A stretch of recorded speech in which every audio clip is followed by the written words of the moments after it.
ఇన్స్పిరేషన్గా నిలబడ్డాడో ఈనాటికి కూడా అది ఎవరి వలన అంటే దేవుని వలన. ఆమేన్. నేను చేస్తే ఇలా చేయగలను అని వ్యక్తి జీవితాన్ని దేవుడు నిరూపించాడండి. ఆమేన్. మదర్ తెరీసా ఏ ప్రసంగాలు చేయలేదు మీకు తెలుసా? ఏ ప్రసంగాలు చేయలేదు మీకు తెలుసా సార్? కానీ ఏం చేసిందో చెప్పదా? సేవ చేసింది. ఆమేన్. అంతే, సేవ చేసింది తాను అంతే. నీ ఎవరి జీవితాన్ని బట్టి ఎవ్వడు నిన్ను తృణీకరించకూడదు. ఆమేన్. నీ ఎవరి జీవితాన్ని బట్టి ఎవ్వడు నిన్ను తృణీకరించకూడదు.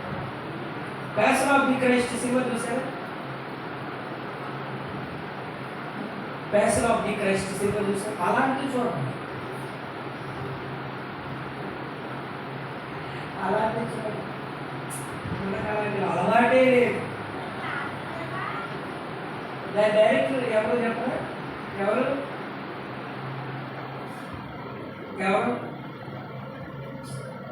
మెల్ గిబ్సన్. డైరెక్టర్ మెల్ గిబ్సన్ మంచి డైరెక్టర్, సూపర్ డైరెక్టర్. ఆయన passion of the Christ cinema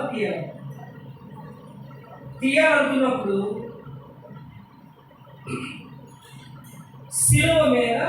సిలువ షూటింగ్, సిలువ యేసు ప్రభు గారిని దెబ్బలు కొడతారు కదా. కొన్ని వీడియోలు చూశారా? గుడ్ ఫ్రైడే రోజు ఏమైనా ప్రదర్శించారా? చూడలేదా?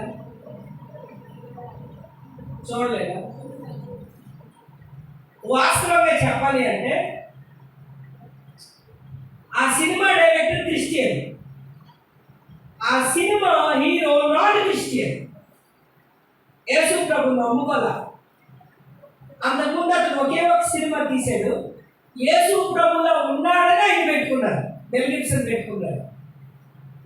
ఓకే, వారం రోజులు ఈ సినిమా షూటింగ్ అన్నమాట. వారం రోజులు యేసు ప్రభుని 1:40 దెబ్బలు కొడతారే ఆ సీన్. అది ఆ సీన్ అంత సినిమాకి ఎక్కేటంత వరకు ఆ సీన్ అంతా వారం రోజులు సీన్. వారం రోజు షూటింగ్ మొదటి రోజు వినండి, చాలా షూటింగ్ మొదటి రోజు మామూలుగా అతని దేహం నిండా మైదా సంబంధించిన ముద్దంతా చుట్టి నిజంగా యేసు ప్రభు వారిని ఏ కొరడాలతో పుట్టారో ఆ కొరడాలు అనేది తయారు చేయించి, ఒరిజినల్ కొరడాలు తయారు చేయించి ఉదయం 4 గంటలకి, అంటే వేకుజామున లైటింగ్లో మంచి ఫోకస్ మీద పడుతుందని పెట్టారు. ఉదయం వేకుజాము తీసుకున్నారు. ఆ సార్కి ఉదయం తీసుకుండగా అందరూ వచ్చేసారు, మంచిగా రెడీ అయ్యారు. రెడీ అయిన తర్వాత ఫస్ట్ కొరడా తీసుకొచ్చి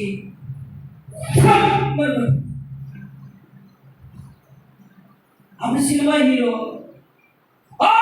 అనేసి భలే రెస్పాన్స్ వచ్చింది. మళ్ళీ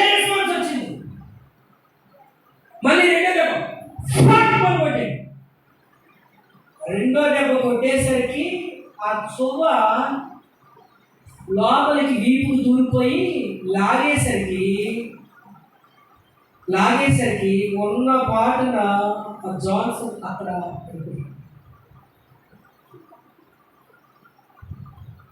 పడిపోతే హాస్పిటల్కి తీసుకెళ్ళాం. మెల్ గిబ్సన్ అంటున్నాడు, ఇంక సినిమా ఇంతటితో ఆగిపోయింది, మరి ఇంకా హీరో కష్టము చేయలేడు అని అనుకున్నాడు. మెల్ గిబ్సన్ హాస్పిటల్కి వెళ్ళి ఎలా ఉన్నాడో పరామర్శ చేసేసరికి వెళ్తే 14 కుట్లు ఒక దెబ్బకి వీటి మీద తగిలేదు, కుట్లేసుకున్నాయి.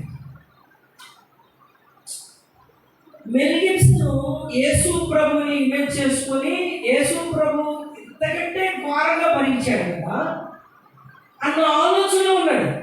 ఎవరు? Cinema hero. మెల్ గిబ్సన్ ఏంటి, సరే వెళ్దాం బడే మనసు కనుక్కొని వెళ్ళాడు. వెళ్ళి కూర్చొని ఇక మెల్ గిబ్సనే మాట్లాడుతున్నాడు డైరెక్ట్, ఈ సినిమా ఆపేద్దాం, మరి చెయ్యాలనుకోవట్లేదు, నీకు ఇలాంటి పరిస్థితి కలిగింది, నీకు నువ్వు నటించు అది అని అంటే, సార్ ఏంటి బాబు, నాకు ఒక డౌట్. అన్ని కట్టుకొని అన్ని విధాలుగా నేను తయారైపోయి వచ్చాను కదా, నిజంగా యేసు ప్రభు ఈ బాధనంతా భరించాడా? ఒక దెబ్బకి నాకు 14 కుట్లు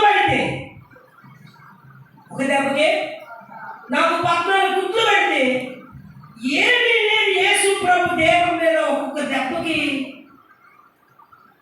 దెబ్బకి ఎంత రక్తము, ఎంతగా గాయాలుకొని ఉంటాడు ఒకసారి చెప్పరండి. అప్పుడు యేసు ప్రభు వారి సువార్త చెప్పగానే నిజంగా ఆ నాన్ క్రిస్టియన్ అయిన హీరో యేసు ప్రభుని ఆ హాస్పిటల్ బెడ్ మీద సొంత రక్షకుడిని అంగీకరించాడు. హల్లెలూయా, దేవునికి స్తోత్రం.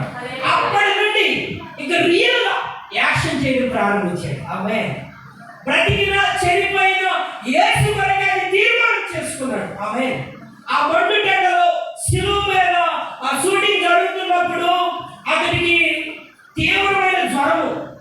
డైరెక్ట్ గా చెప్తూ ఉన్నారండి, పొద్దునే అమలు చేసుకున్నవారంటే, సార్ నా కొరకు యేసు ప్రభు చనిపోయినా నేను బ్రతికినా యేసు కొరకే చనిపోతాను, యేసు కొరకే బ్రతుకుతాను, చచ్చిపోతాను సార్ అని అంటే, అలాగే ఆ భయంకరమైన తీవ్రమైన జ్వరముతో అతడు విడిచాడు. దేవునికి స్తోత్రం. తన శరీరం అంతా పచ్చగా మారిపోయింది, తన బాడీలో ఉన్న ఇమ్యూనిటీ పవర్ అంతా తగ్గిపోయింది, బలమంతా తగ్గిపోయింది.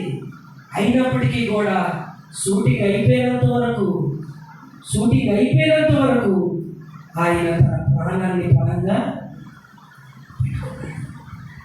ప్రేమైన వాళ్ళ మనల్ని యేసయ్య పరిణామాసంగా చేశాడు. ఆమేన్, హల్లెలూయా, దేవునికి స్తోత్రం. నీ జీవితాన్ని నువ్వు నాశనం చేసుకోవద్దు, నీ బ్రతుకు నువ్వు నాశనం చేసుకోవద్దు. ఏమన్నాడు చూడండి, 1 తిమోతి రాసిన పత్రిక, నీ యవ్వనమును బట్టి ఎవరిలో నిన్ను తృణీకరింపనీయకుము కానీ మాటలోను. ఎందులోనండి? నీ యవ్వన జీవితం, నీ మాట అవునంటే అవును, కాదంటే నీ మాట అవునంటే అవును, కాదంటే. ప్రియమైన వాళ్ళారా, మా దగ్గర ఒక అమ్మాయి పేరు జయమ్మ. 10th క్లాస్ అయిపోయింది, మంచి మార్కులతో పాస్ అయింది. వాళ్ళ నాన్నగారికి ఏమో గోల్డ్ అని కళలు ఉన్నాయి. మా అమ్మాయిని డాక్టర్ చదివించాలి. కొంచెం డబ్బు ఇచ్చి ఆయన ఒక 6 నెలలు ఈ గుంటూరు దగ్గర పనికి రావాల్సి వచ్చేసింది, భార్య భర్తలు ఇద్దరు కూడా. సరే అమ్మాయి చదువుకుంటుంది అని చెప్పేసి అక్కడ వారి ఇంటి దగ్గర వాళ్ళ తాతగారి దగ్గర పెట్టేసింది. కానీ ఈ అమ్మాయి తన యవ్వన జీవితాన్ని ఏం చేసిందంటే, ఒక పని పాటలు రోడ్ల మీద తిరిగి విచ్చలవిడి కుర్రోడితో ప్రేమ 10th క్లాసు 570 మార్కులు వచ్చాయి. కాపరా కాదా?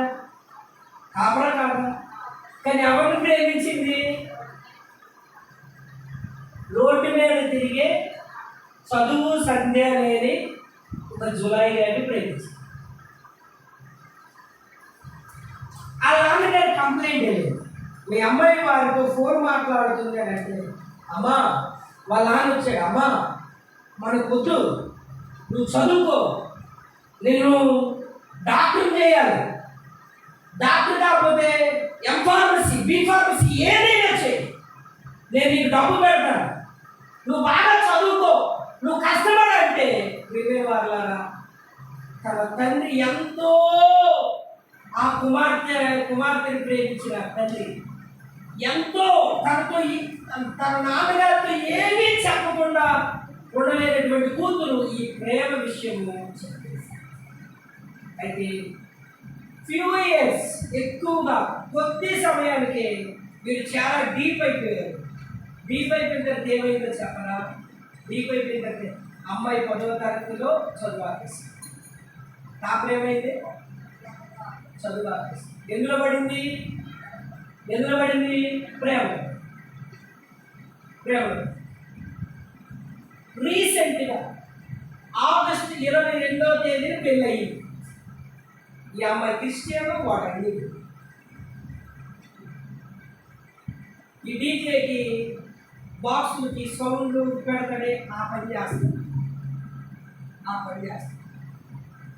వెళ్తే ఏడుపు వచ్చేసి చిన్న ఇల్లు వస్తువులు లేవు. మాటలన్నీ ఎవరి మీద రాసింది? నాన్న మీద రాసింది. కానీ ఒక రోజున బహిర్గతమైనప్పుడు మేము ఎన్ని చెప్పినా, ఎవరు ఎన్ని చెప్పినా ఆ అమ్మాయి వినలేదు, చేసుకుంది. ఈరోజు చర్చికి దూరం అయిపోయింది, దేవునికి దూరం అయిపోయింది. ఒక చిన్న ఇంట్లో పెళ్ళి అయిపోయిన 9వ రోజు ఫోన్ చేసి, అనియా నేను తప్పు చేసి, అనియా నేను తప్పుంటే నేను చేశాను, నన్ను ఏం చేయాలి, వదిలేసి వచ్చేదా? నీ ఎవరును బట్టి ఎవడును నిన్ను తృణీకరింపనీయకు, కానీ మాటలోను. ఏ విషయంలోనండి? మాటల్లో నువ్వు ఎలా ఉండాలి? అదే 4వ అధ్యాయము 7వ వచనం. అపవిత్రమైన ముసలమ్మ ముచ్చట్లు విసర్జించి, ఆమేన్, హల్లెలూయా. ఏ విడిచిపెట్టాలండి? అపవిత్రమైన ముసలమ్మ ముచ్చట్లు. ఫోన్ వచ్చిందండి, ఇంకా అదే పని. పావు గంట 20 నిమిషాలు ఏం మాట్లాడతారు తెలియదు. ఇంకా చెప్పు ఏం చెప్పాలి? నా బంగారు వేసినట్టు అవే ఫోన్ కొట్టాలి.